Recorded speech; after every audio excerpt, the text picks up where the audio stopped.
نرحب فيك معنا معالي الوزير. بداية نود الحديث عن ماذا تتوقعون حول اجتماع قمة العشرين الذي سيعقد في لندن. ما هي أبرز النقاط أو التي سيتم مناقشتها في هذه القمة؟ The G20 meeting comes at a time when the world feels the impact of the global financial crisis, both on the developed and developing worlds. What do you expect the result of the summit will be, and what are the main issues that will be discussed? Well, first I hope the summit is going to show world leaders working together in a very forceful, effective way to demonstrate to all of us everywhere who are all affected by this, who see our livelihoods in danger, who see members of our family losing their jobs, whether we live in Africa, in Asia, in the Middle East or in Europe. So everybody needs to see the same message, that here are a group of world leaders who are in charge, who have a plan for the future, and who are going to collectively lead us back to recovery. And so we hope when the King, together with other world leaders, gathers, that's the message they can project. And they've got to project it around the economic recovery, which is so important, but also about regulation of financial markets, so this kind of thing doesn't happen again. Special needs of poor countries who can't reflate their economies on their own. The need for us all to come out strongly against trade protectionism, and above all else, as I said at the start, to make sure that we signal we're all on the same page, acting together in a forceful, effective way. What will be expected from Saudi Arabia at the London summit? Well, we very much hope His Majesty the King will lead the Saudi delegation.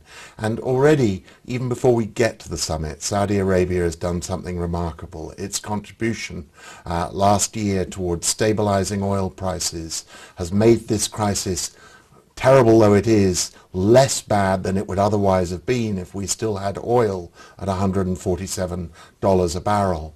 But going forward, we're looking to Saudi Arabia to play a significant role, both in terms of the domestic steps it takes here in the Saudi Arabian economy to increase demand as part of a coordinated global effort, but also to work with its international partners, the board of the IMF and of the World Bank, to see what we can do to work together to increase resources for those institutions to deploy to fight this. And then I think there are some particular issues that Saudi Arabia has strong views about. The finance minister, Mr. Al-Assaf, feels strongly about the need for better regulation of the financial sector, including areas like hedge funds, and so we'll be looking forward to hearing Saudi ideas on this. We would be grateful for details of your meetings with Saudi officials. Well, you've caught me halfway through a day where I've seen the finance minister, I've met with Saudi business leaders, I've met with the Majlis Shura, and later in the day we'll meet with the foreign minister, Prince Saud, as well as the commerce minister. But, you know, in all of these meetings we've had very workmanlike discussions about the G20 particularly, and the need for the kind of package I've described, which Saudi Arabia is a big supporter and proponent of, understanding the ambition and importance of this meeting to turning the world around. We've also talked about the Saudi-UK partnership, which is so key both to this summit, but more broadly to global prosperity and stability. Thank you. It was about, yeah. So I don't need to go through again